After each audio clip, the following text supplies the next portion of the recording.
What's up, everyone? Welcome back to the Jitz podcast. This week on the show, it's from Marbella in Spain. And it's not the usual backdrop of in the category where we usually film mix as the backdrop of a spray painted like graffiti backdrop of Rio de Janeiro, like Christ the Redeemer and like some of the great scenes. It's like a recreation of a very famous picture. But this is the real deal. They are by the beach, and I'm with my good friend Ara. So life doesn't get much better, and talk a bit about Ara's journey into Jitz. I think this is episode 150. So it's a congratulations. Yes, yeah. I'm impressed. So we kind of just go straight into it. Ara, you where you from the state? Yeah, I grew up mostly in Arizona, where I reside now. To be along the way, traveled to lots of different places, lived some other places, but sort of wound up back home to be near my parents. Actually, was my name is for What was your first point of contact for martial arts? So when I was always the smallest kid in the class growing up, and so I was getting bullied quite a bit for that, and right around the 6th or 7th grade, my dad signed me up for Taekwondo. But I think what was really cool about that is that he did it with me. So, and he had no martial arts experience whatsoever, but he thought that it would be something we should do together. So he did that with me for a couple of years, 2 years. And then when I got to high school, I was still the smallest kid in class. I started freshman year of high school, so I'm, 14 years old, freshman year of high school. I weighed 98 pounds, 5'2", 98 pounds. And all my friends were playing American football, basketball. The wrestling coach said, hey, you could use somebody your size. We didn't have anybody to wrestle that weight class around 98 pounds. So that's kind of how it all started with, Taekwondo to wrestling, and look from there. The same. What kind? Tell me about like parents. What were they like? So my dad was a surgeon growing up. He was busy general surgeon, doing a little bit of everything, and worked a lot. But great dad. We were very close. He passed away a couple of years ago.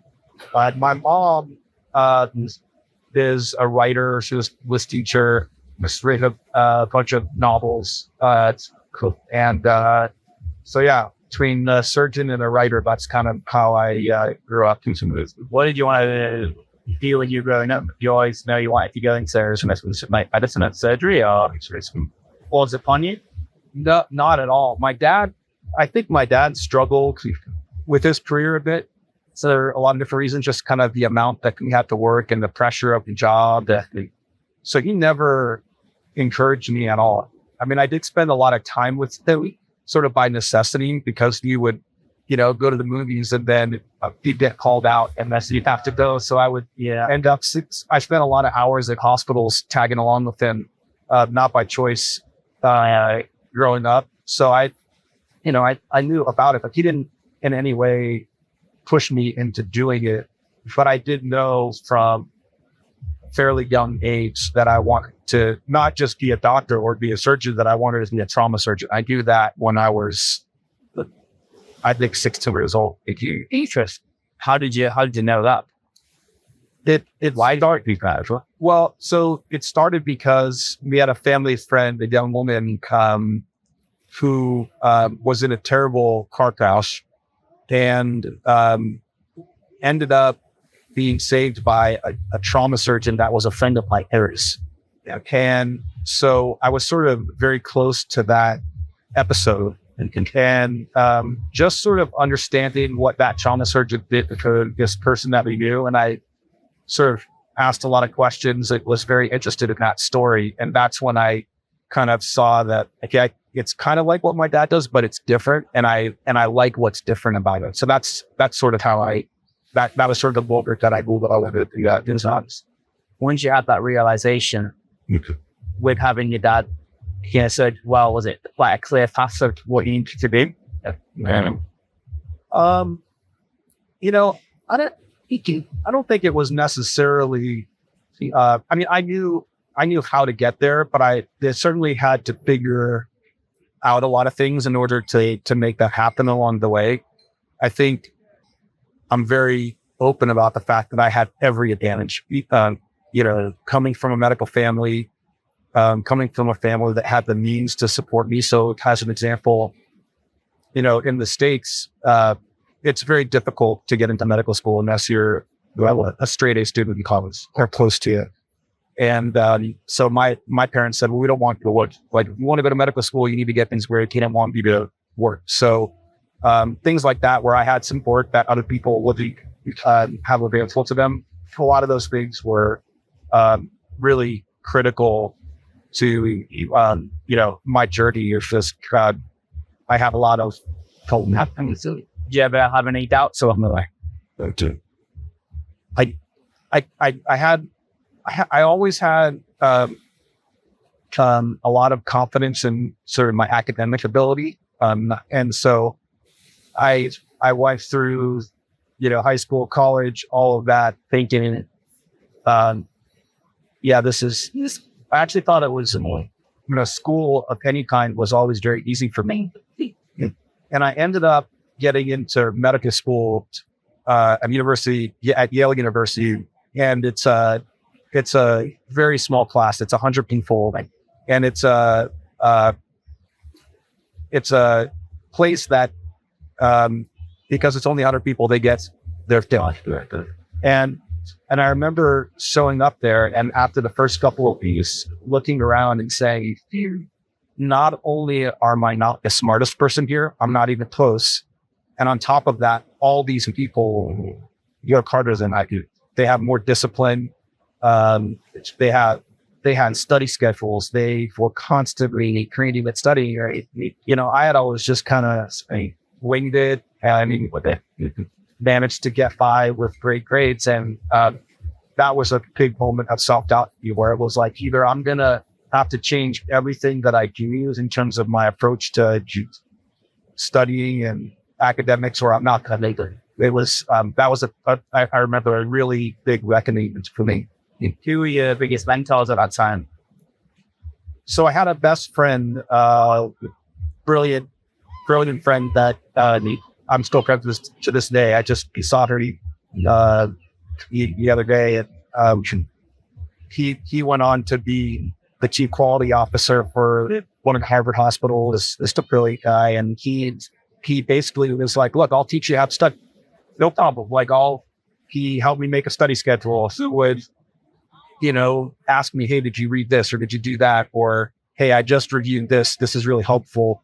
And it was just somebody that knew how to do it. That kind of, he was, I wouldn't say he was a mentor as much as he was a confidant and a colleague that really just selflessly said, I'm going to drag this guy along and show him how to do it.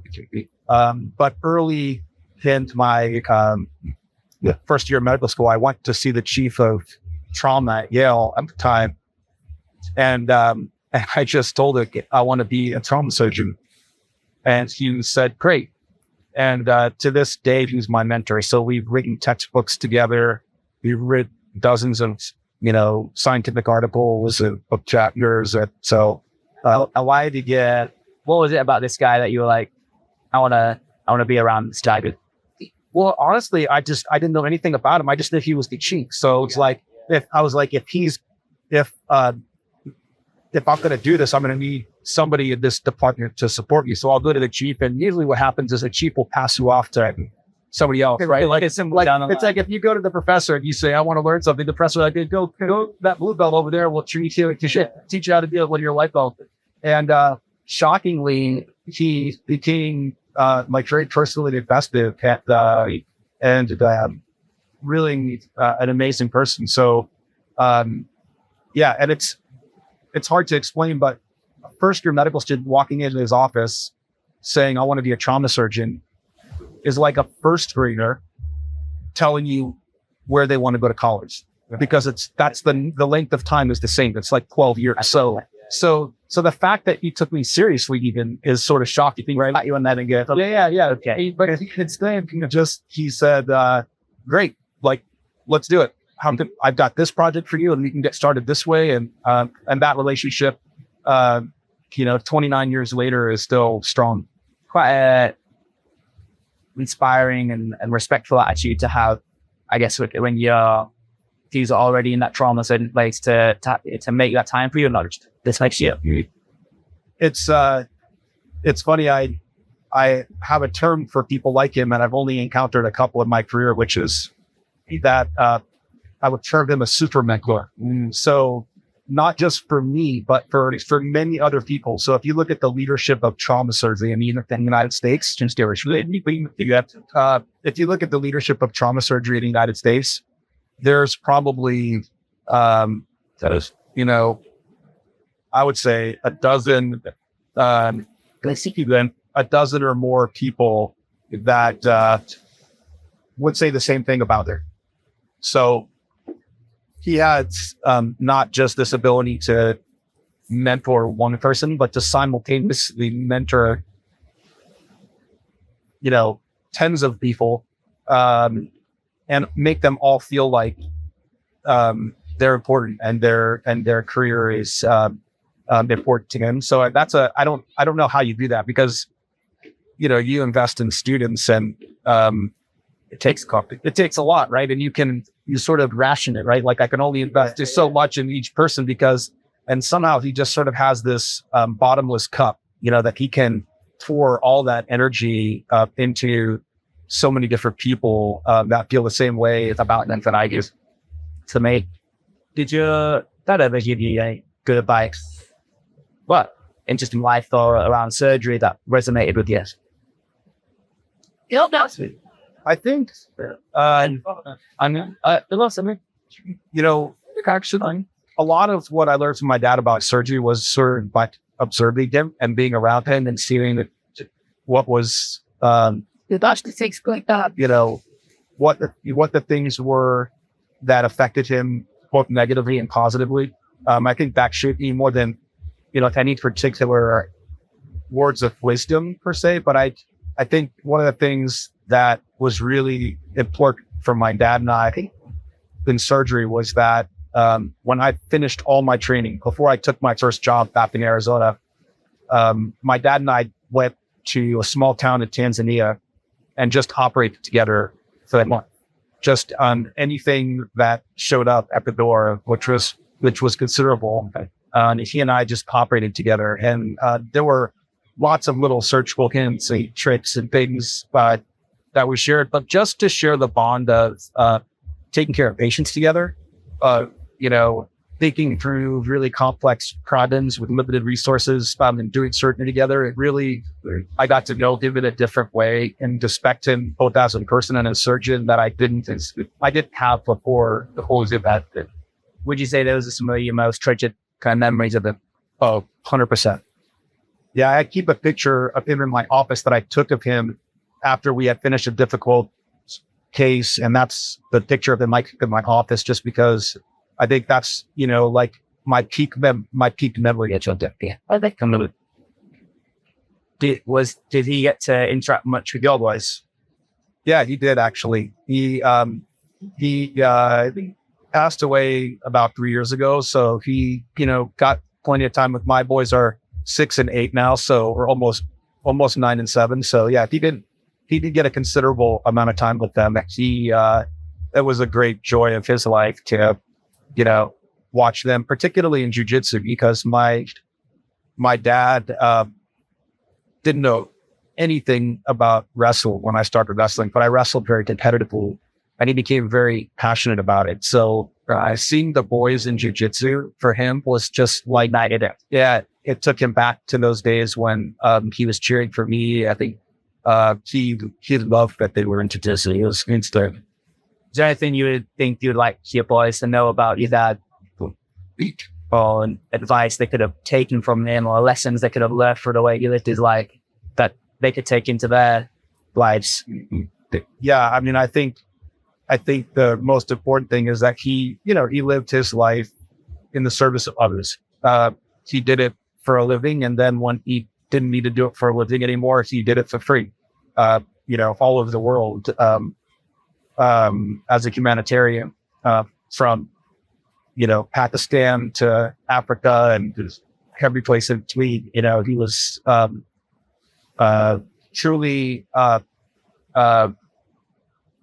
felt like his purpose was to help other people. And that's what I remind the boys about. They're little, so they think a lot about themselves. And so you want to keep that message of, giving, prominent in their development. What did you, change subject for a bit, is on your early martial arts years, Kondo and wrestling, what did you learn about yourself? What did you learn about life? Or what things stick with you till this day? I would say, I think the most important thing is wrestling for me. It's a very gritty sport in the States. It's a bit different than what you see in Olympic wrestling. What we saw folk style or collegiate wrestling in the U.S. it's a grind of a sport. And you learn a lot about yourself in that wrestling room.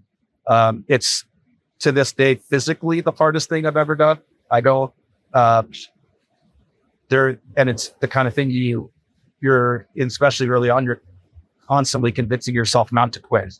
Like, and hear a lot from your early students of jiu-jitsu. And wrestling is a lot like that, but I loved it.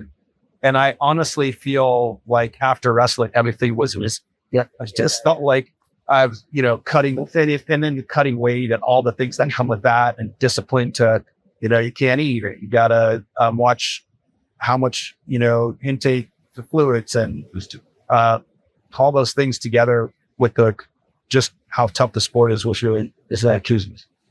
So how did you find yourself in a jiu-jitsu now? So I had made this decision, I had a really good offer to wrestle college, and I decided not to take it because I had incorrectly surmised that I wouldn't be able to wrestle Division I wrestling and get the grades that I needed to get into medical school. So I gave it up. And my second year of college, UFC 1 happened. And a bunch of the guys, my buddies in college were watching this thing. And one of the early UFC guys, Dan Severn, was one of my wrestling coaches from SNL. So Dan Severn was the coach at Phoenix College. And I just couldn't believe it. And I was like, this guy has taken wrestling into this whole new thing. And I was like, I have to do that. And then there was, of course, Royce Gracie. And so I was just determined that I was going to, because I missed wrestling so much, I was going to learn this. And I ended up wandering into a gym, a really prolific shoot fighter, which is sort of Japanese mixed martial art, and had an incredible amount of knowledge of submission grappling, just an encyclopedia. And I trained with him off and on for many years, and then bounced around Muay Thai for a few years, depending on which city I was living in. But always sort of with an evident that I always thought, he's not for me because I'm a wrestler. Like, it's just the no-gi and MMA, and then and then fast forward. And so I did that all the way up until, 6 years ago. And I basically, Eli, my now almost 9-year-old, was about to turn 3 and so full of energy and just sort of incorrigible already at that age. And I was like, maybe jiu-jitsu can help him. So we took him to the Gracie Barra, near our house. There was a professor there that said, well, we normally don't take them until 3, but he's kind of big, but he seems like he can follow instructions and things like that. So we'll give it a shot. Yes. So that's how it started when Eli was just about to turn 3. And they, of course, the professors, the coaches were like, "Oh, you used to train, wrestling." Eventually, they broke me down, and I put on a gi, and that was it. There was no turning back after that. How did you manage years of martial arts training whilst also doing all the medical school residencies, surgeries? Was it ever a conflict in your mind? Like you do need your body to work, right? Yeah. Well, it's funny. I always joke with people. I think these combat sports are less dangerous than like pickup basketball or, certain. I think there's some misconceptions about the dangers of, look, it's not without injuries, but I do think for me, it's always balancing the risk benefit. I'm not good at other sports, but I'm not good at like throwing balls, catching balls, kicking things. It just wasn't, my body was not designed for that. And so what I found is if I wasn't doing this, if I wasn't doing martial arts, then I wasn't doing anything. And that's a real danger, right? If you're sedentary. And so I just have always felt like, yeah, I know there's a risk, but for me, the benefit outweighs the risk, both from my physical and mental health. So yeah, that's kind of how I look at it. I'm super careful. I'm 51 years old, by the way. So I'm at this age, super careful about my, not just how often I train, but who I train with. And I think that's part of what makes me feel comfortable, like it's funny. There's like, it's a little bit analogous to surgery, which is that in order to do this sort of high pressure thing, one of the things that gives me a lot of security is I've worked in the same hospital for 15 years. So when something really bad happens, at least terrible happens, I know where everything is. I know all the people, and I feel very comfortable dealing with the situation in front of me because all the externalities are comfortable and familiar, and I have trust in all these things. So for me, when I walk into GB and I know everyone in the room, I know all my training partners, I know my professors, I know the coaches, I feel very secure in that environment to do this thing that's kind of dangerous because a lot of the variables have been controlled. When you put me in an environment like here, like in camp at Marbella, I get honestly a little anxious because it's all GB, and that does give me some I think some comfort, but the fact that it's all like mostly strangers, I don't know, and people ask me for a role, and that gives me a little bit of just nerves because I'm like, hey, I can't control, I don't know this person, I can't control one thing. So anyway, I think for me, that's part of how I balance the risk is just the familiarity of my team, my training partners. I just feel like it's too lucky to. Have you found many parallels between surgery and use? All the time. It's so many. I think, well, first of all, the highest rank in surgery is professor. So there you got one right there. I think the amount of time that it takes to achieve certain things is very similar, right? Because when you think about it, surgery, you got medical students, it's like a white belt, and then, an intern is blue belt, and when you have junior residents are turka belts, and then you got senior residents, brown belts, and then you've got to cold flex surgeon with their black belt. So yeah, there's definitely there's definitely, and you sort of wear that rank, just like in jiu-jitsu, you're felt like you wear that rank. If you're an intern, everyone knows you're an intern. They kind of feel it to expect from you. And so, yeah, there's a lot of similarities that way. I think the camaraderie is very similar. Surgery, I mean, you bond with people that you're in a crucible with, right? Just like the, training jiu-jitsu, like the environment in surgery is a little bit of a pressure cooker. So I think you form really strong relationships with people. So yeah, I think those are some of the main ones. Are there any similarities you found with people who tend to do well in jiu-jitsu, they're quite successful, surgeons who you work with? Do you have any similarities, right? Like how they're successful in that field? My closest friend, a training partner, a guy named Justin Beal, and we got our purple belts and brown belts on the session, and I think our blue belts too. And we trained with each other frequently. I think we trained together for a few months before we realized that we were both surgeons. He's a spine surgeon.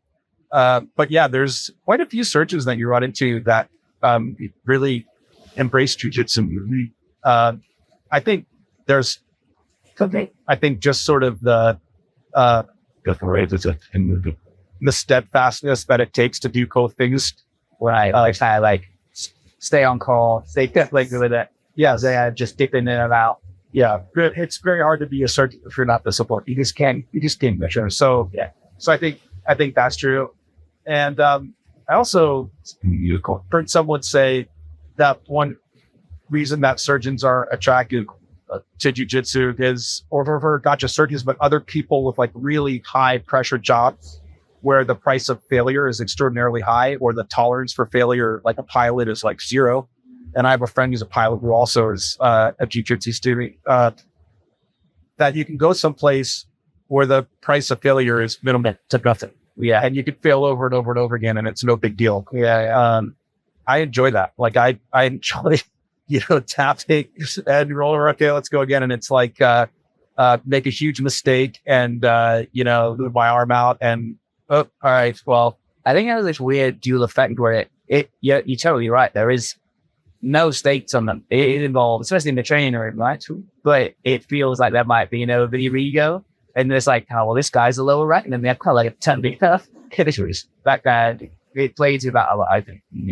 Yeah, it's taken me a long time to divorce my ego from my jiu-jitsu. That, I don't think that journey is ever complete, but it's far better than it was. Just, my background coming from, like wrestling and MMA, and where it's like you have to win every battle. And that took a long time for me to grow on.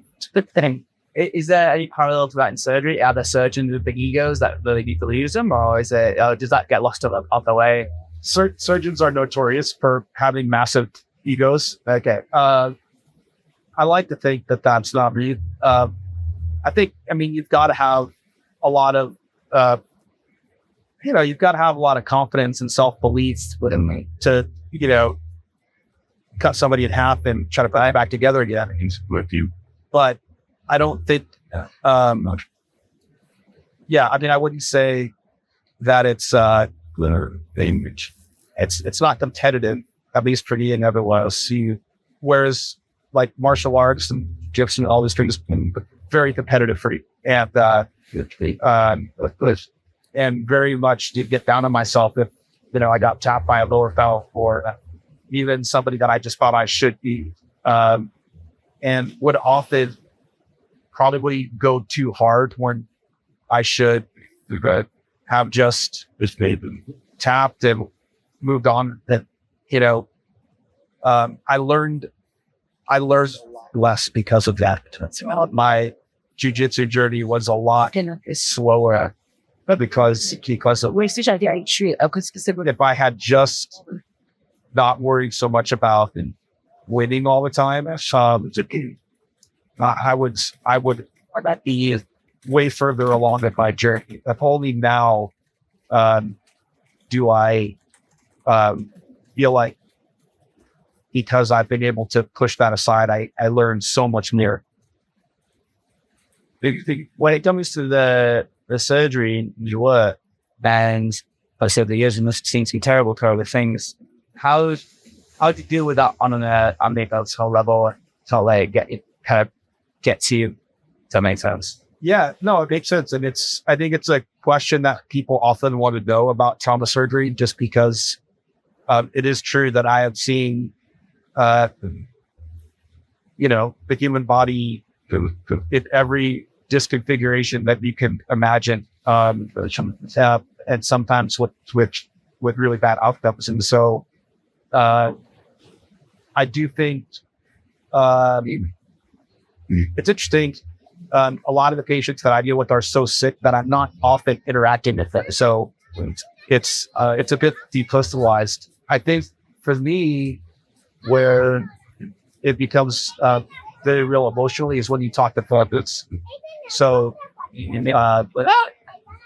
having to get bad news, and even tell some family that somebody's died. Those are the things that brings what they found.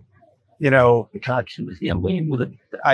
sort of take home with you at the end of the day. We'll figure out what am I going to do to get that off my mind. And jiu-jitsu is definitely one of those things that I always tell people I'm not good at meditating. Like I've actually tried. I still try. Actually, I still try to meditate. I'm just not very good at it because my mind just it races. It races a million miles an hour. I'm always thinking of so many different things. But the great thing about jiu-jitsu is that you can't have your phone. You can't have anything really distracting you except what you're trying to do on the mat. And so when somebody's, trying to, take your back, choke you or something, you're not thinking about the problems from this afternoon. You're not worrying about kids or finances or whatever the million things you're worrying about before you step on the mat. You're just worried about that moment. It's something that holds you 100% into the moment, which for me is as close to meditation as I get. Yeah.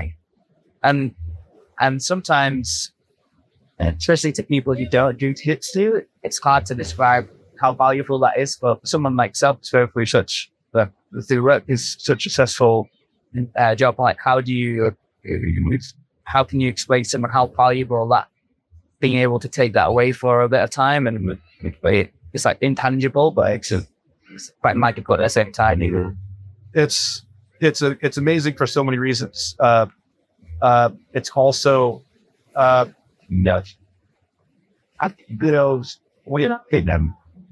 is so busy, right? But you have all of these responsibilities, especially, top of the family. My mother is going to be waiting. She lives down the street. I'm, got things that I to be there for her for, and my job is very busy here. Jiu-jitsu is the thing that I do for myself. So, jiu-jitsu is the gift that I give myself to say, you know what, I get these 3 or 4 hours a week that belong to me. Then this is where I choose to be, to keep myself healthy, mentally, physically fit. So I think that's a really unfortunate thing. Some people, you can, even that, it's sometimes stressful to carve out that time. I always joke with my wife last night, I could be worse. I could golf, right? And I'd be gone days of it. Yeah, 4 or 5 hours on a Saturday. And then maybe I'd take golf trips every couple of months and be gone for the weekend, whatever. But yeah, I don't do any of that stuff. I mean, I'm either at work, I'm with my family, or I'm at jiu-jitsu pretty much. That would, for 90+% of my time, I think. Is there any, particular adverse song you've had to overcome in work that you are particularly proud of? That's a good question. I feel like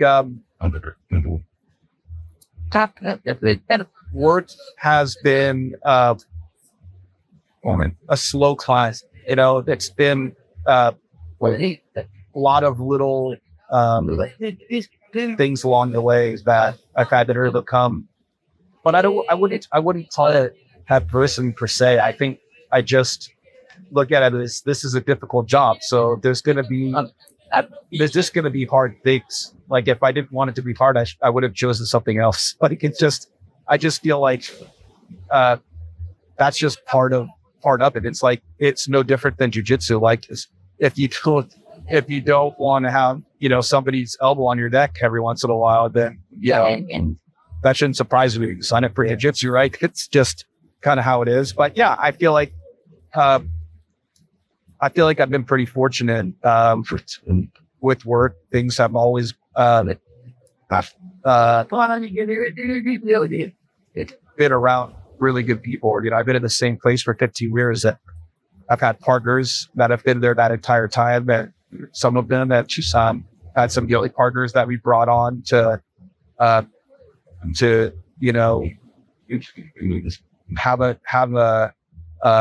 an idea that will continue long after we're gone. And so I think work has been, I think there's always good and bad days, but I think work has been what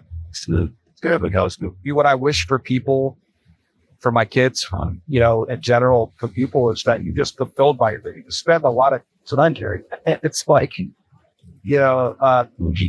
one of the things that I admire about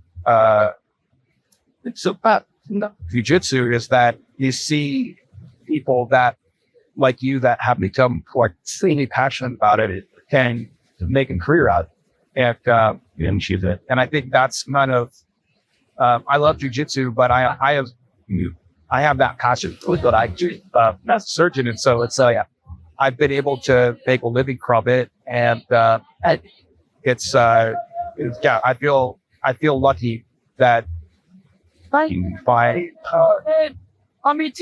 my life turned out that way, that I get to be it's a privilege to be in this work. And at the end of the day, as bad as it is, I don't ever lay my head on the pillow at night and go, well, was that a waste of time, or if that didn't make a difference? Never. I guess I go I did something. Does it ever?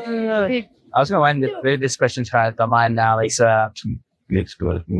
Does it ever make you a little palate to other people's difficulties and adversities? Because you see, when you're at work, all you see people going through probably the hardest points in their entire lives. Yes. I think the person that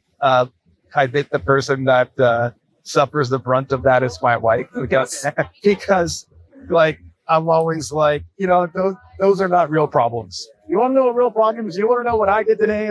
These are real problems, right? And my poor kids, can't get any sympathy, if they're bleeding or whatever. I'm it's just grab this. Yeah, it's not broken, walk it off, So, and that comes to my dad too. You couldn't impress him really with anything, from an injury standpoint. He was you're fine, I was broken. Yeah, you're fine. So yeah, I do think it does make my barometer of, what a bad day is a little bit different, than most people. So yeah, I think I'm always so look, the tiger, you can take the stairs. Well, but have joy in the fact that you physically could take the stairs, because there are a lot of people that I just rounded on today that would love to take a flight of stairs, but they can't. So it's just, it does shape the way you see the world. Wizard as well as I fall down in a row there. Yeah, a little more stairs. Thank you so much, man. Dude, so honored to be invited as a guest. And thank you guys, and we'll see you soon.